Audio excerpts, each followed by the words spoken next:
오늘 아침 신문 시작합니다. 25년 전 실종된 딸을 찾지 못한 채 숨진 송혜이 씨 부친의 사연이 알려지면서 국내 실종 사건에 관심이 쏠리고 있는데요. 성인은 실종돼도 DNA 유전자 확인 절차의 법적, 제도적 미비점 때문에 행방을 찾기 어렵다는 기사 먼저 보겠습니다. 네, 동아일보입니다.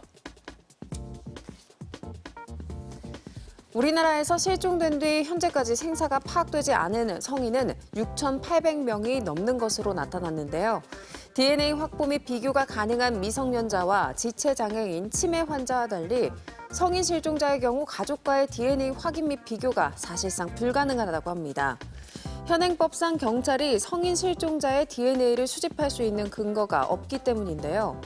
경찰은 DNA 관리에 문제가 생긴다면 개인정보보호법 위반이나 인권침해 논란을 직면할 가능성이 있어서 이를 꺼리는 분위기입니다.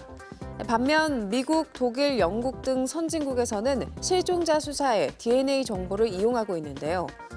성인 실종 사건에서 경찰이 CCTV 기록을 확인하기 위해서는 법원이 발부한 영장이 필요해 수사가 지체되고 있다는 지적도 나옵니다.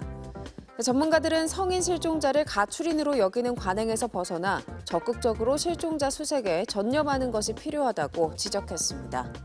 다음은 한국경제입니다.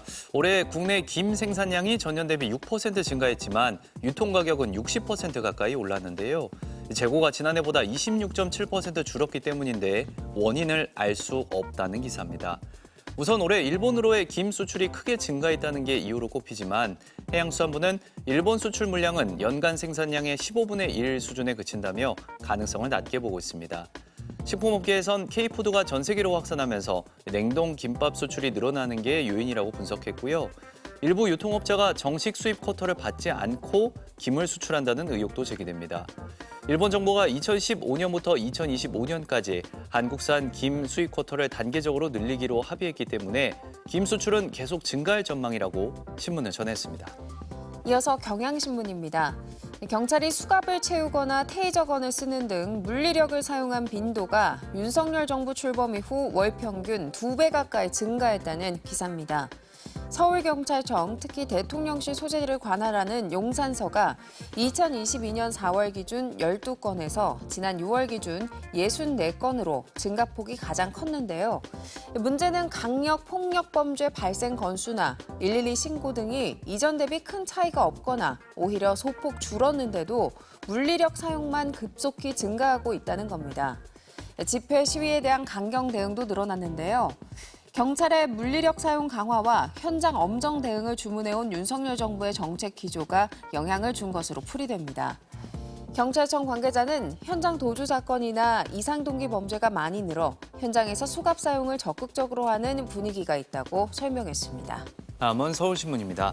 반려견 동반 여행 문화가 확산하면서 공항도 반려동물 친화적인 서비스를 확대하고 있습니다. 1년 사이 반려동물 기내 동반 탑승이 대한항공 27%, 아시아나항공은 6% 늘었는데요. 이에 따라 한국공항공사 제주공항은 펫공항 올레를 만들어 반려견이 편하게 배변 활동을 할 수 있게 할 예정이고요. 제주 올레와 사전 협의해 펫 올레길도 조성할 계획이라고 밝혔습니다. 앞서 김포국제공항도 반려동물 전용 쉼터인 펫파크가 개장했고 인천국제공항공사도 출국할 때 반려견을 애견 호텔링 카운터에 맡기고 입국 시 찾아가는 서비스를 출시했습니다. 끝으로 지역신문 기사 살펴보겠습니다. 무등일보입니다. 경기 부천 호텔 화재 사건 당시 불법 주정차로 고가 사다리차 진입이 어려워 피해가 커졌는데요.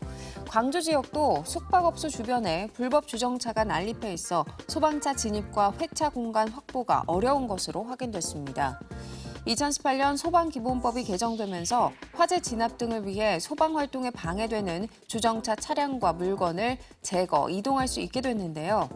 현장에서는 강제 처분 과정에서 생기는 훼손에 대한 보상 처리 문제 등을 이유로 일선 소방관들이 주저하고 있는 겁니다. 실제 광주에서 지금까지 강제 처분된 사례는 단 한 건도 없었다고 신문은 전했습니다. 지금까지 오늘 아침 신문이었습니다.